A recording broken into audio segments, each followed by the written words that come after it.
Hey everyone, in this video I'm going to explain about strings in Python.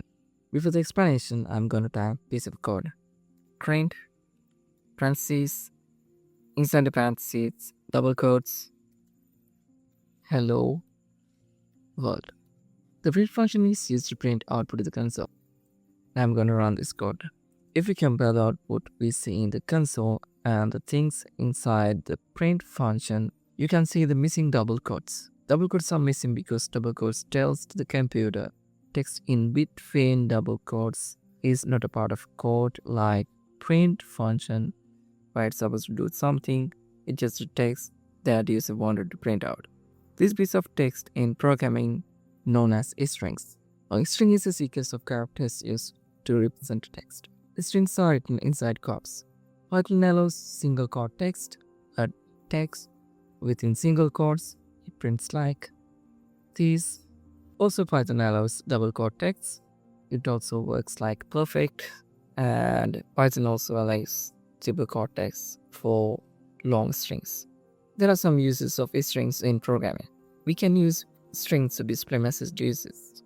If I want to display a message to user, input numbers between 1 to 10, I can print it as a string.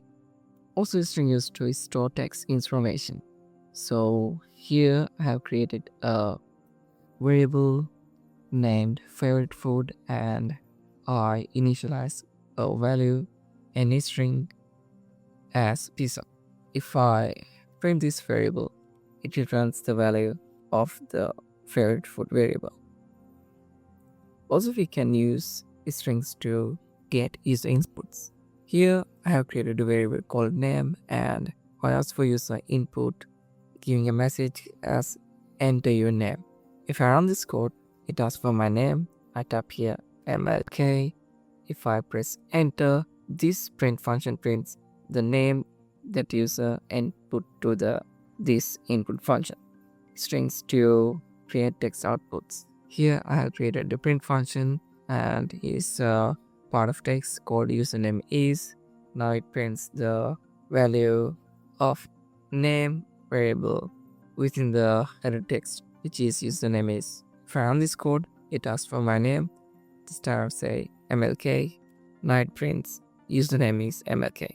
So that's all about strings in Python programming.